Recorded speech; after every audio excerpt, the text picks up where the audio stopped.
Hey everybody, if you're somebody that wants to get better at your trills and your runs with your singing, I'm going to give you some exercises here that'll hopefully help with that and some methodology that I've used over the years. So if you're interested in that, then join me and we're going to do some stuff.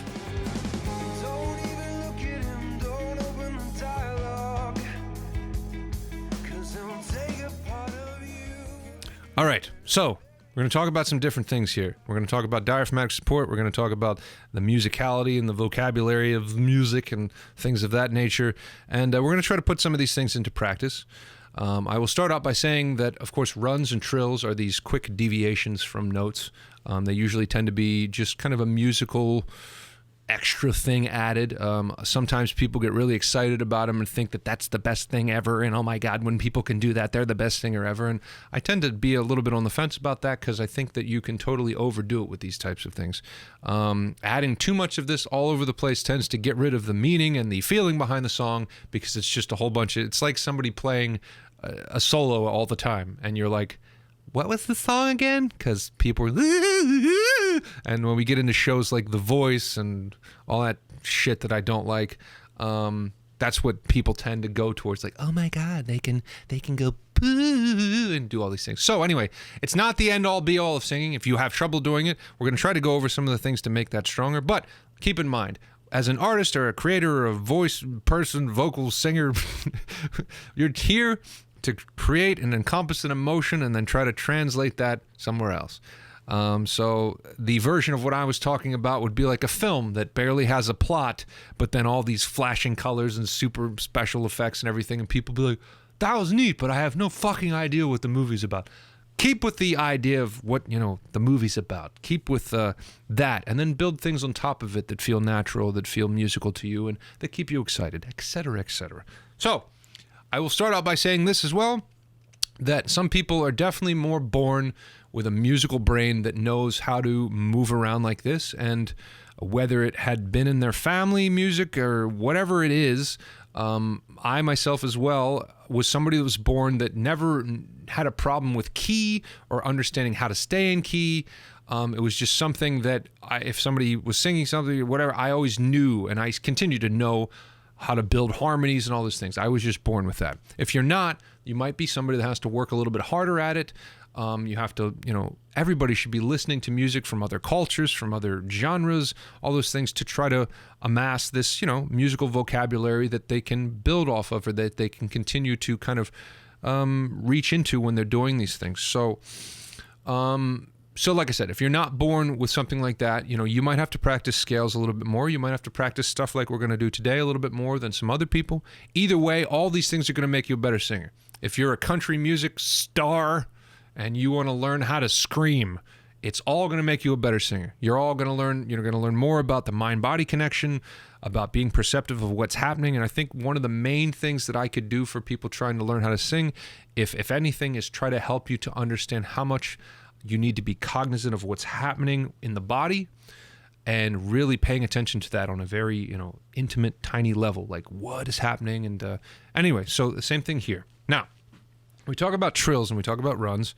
We're going to start off with some things I'm going to try to just pull out of thin air and go through them. And I'm going to try to do them slower at first and then speed them up a little bit. And I'm going to try to just, move them around and change them around. But the important thing here is, once again, the diaphragmatic connection. So if you have trouble with diaphragmatic connection and you're like, or if you're like, what the fuck does that mean? You should be watching another video first. I have a video that I put out, I think it was one of the first vocal lesson videos I put out that was called, What Does Diaphragmatic Support Feel Like? Check out that shit and then come back to this shit. So when we talk about this and you're getting better at trills, or you're trying to put more of them into your music, the more you can get those movements from down here instead of it's not going to be as concise and as clean, and it's going to be a little bit harder to do, and it's going to be a little bit harder to replicate over and over again when it's not coming from here. Now, one of the good things about this too is that there's some sounds that we can mimic here, and once you get that movement and find out that those things are really supposed to be happening from down here, it kind of makes a lot of things easier. So one of the things I'm going to reference, which is going to sound completely fucking stupid, is you remember those things at Halloween? Maybe it was when I was younger, but they had these stupid like little skeleton things and stuff like that would go across tables. And a lot of those Halloween things would go like that. That sound comes from here. It needs to come from here. Similar to these people that add like goat-like vibrato to their voice. If you want to look up something like that, you can recently see Post Malone, which I know nothing about, did performances on Howard Stern, and people fucking hated it. And nothing against him or whatever, but he was adding a goat-like fast vibrato, which is not a natural vibrato, but it's coming from the exact same place. People, I've had many students do this. They think their voice isn't very interesting, or they get nervous about hearing their voice, so they'll add things to it to try to make it sound more interesting, and sometimes that's bad. So if I go,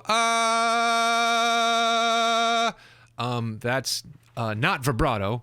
It's kind of a version of vibrato, but it's that same thing like this. So if you can make that noise and you can get it from here, it's the same thing as coughing, the same thing as laughing. If you can do a fake laugh with me and put a hand here, ha ha ha ha ha ha ha. If you laugh from up here, that's funny. That's very odd, and it's not very funny. We have to do it from down here. Ha ha ha ha. Use an H. Ha ha ha. That's where these trills are going to be coming from. So I'm going to reference a song that came into my head for whatever reason. You remember Boys to Men? Boys to Men. Anyway, we got close your eyes, make a wish. That first eyes is 3 notes. Ooh. If you know Zelda, you would know.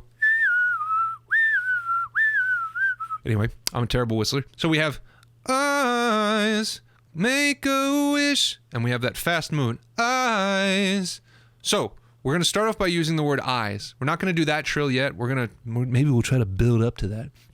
But as always, I'm not trying to make the longest video ever.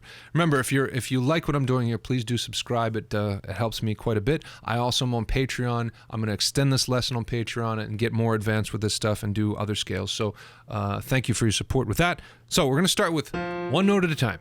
And we're going to take the hand down here. Always keep the hand here so that we can pay attention and scrutinize every little muscular movement we're making. The diaphragm starts right here under the sternum, these top like ab walls, whatever, if you're heavier, you're skinnier, whatever, it doesn't really matter as long as we're trying to access, everybody's got a diaphragm, some people's is stronger than others, blah, blah, blah, blah, blah, blah. We're gonna take one note at a time. We're gonna use the word eyes. Eyes, we're just gonna go eyes, eyes, ready? We're gonna keep moving, eyes, eyes. I want to feel that each time. Eyes, like that. If it's retching you over like this, that's great. Eyes, eyes, eyes, eyes, eyes, eyes, eyes. How you doing there? You doing good? Let's try to make it a little bit faster on the way down. Eyes, eyes, eyes, eyes, eyes, eyes, eyes, eyes, eyes, eyes. If you're having trouble, once again, try using an H. Highs, highs. You're saying highs, highs. But notice how it should feel a little bit like you're sitting on that musculature and you're waiting for it to engage and you're waiting for the note to happen, and each time it goes like this. A great person to look up that does all these things very beautifully, I think he's Indian, I can't remember, but Cheb Maimi. He was in a song that most people know called Desert Rose by Sting. He's the guy doing all these beautiful singing kind of things in a different language. And apologies, I don't know what language it is. But anyway, look that guy up. These movements that he's doing, these fast, those kinds of things, are moving his entire body. And that's kind of what I'm trying to teach you here, is that we're not going eyes, eyes. We're doing eyes. We're moving everything from here. And the more you can get in touch with that and move the body, the more you can get these things all strengthened. So we were just doing eyes, right? So I'm going to take a scale now. We're going to make this a little bit more complicated.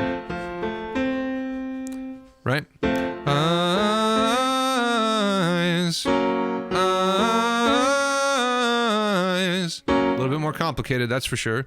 But keep trying to rest on here. It should feel like it's coming from like that. Eyes, eyes, eyes, eyes,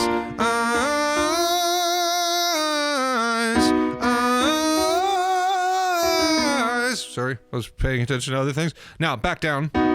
Trying to speed it up. And I'm not the greatest at this, so, you know, if you want to scrutinize me, be like, he's not even that good at this. I'm just coming up with these off the top of my head and trying to do them. So, eyes, eyes, eyes, eyes, eyes,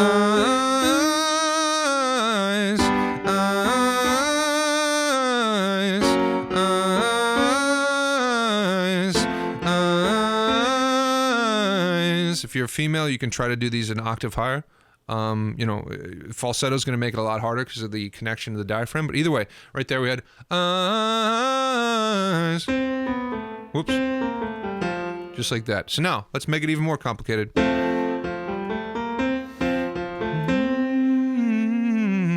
Ooh.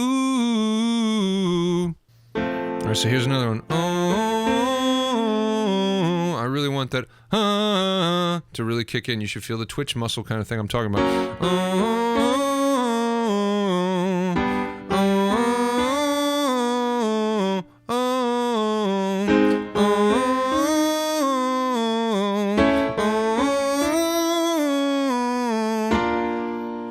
Burps. If you breathe into the diaphragm and you start getting more of a handle on that, and you ate, I don't know how many hours ago I ate, it makes me burp all the time. Sorry.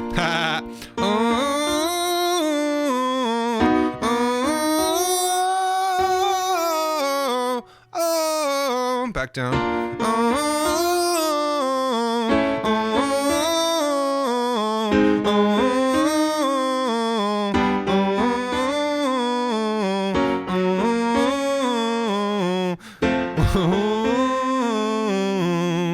That's a good one, right? You get that real should feel what that should be what you're feeling. Let's try to do one more, and then I'm gonna go over to Patreon and do some more of these scales. This one's gonna be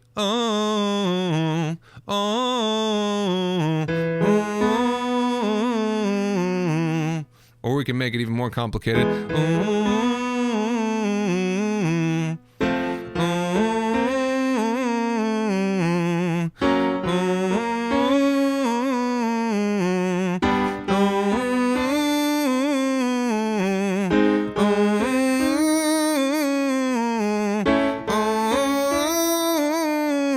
Now I deviated from eyes. Eyes. I'm kind of doing an O. O helps. Now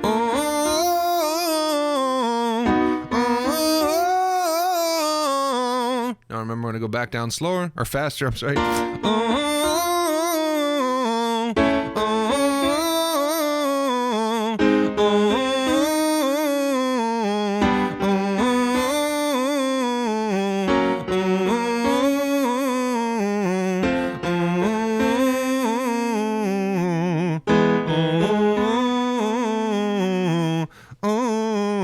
Can you see me physically moving with that?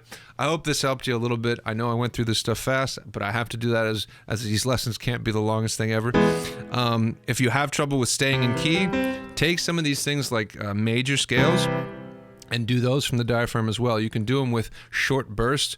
You know what I'm saying?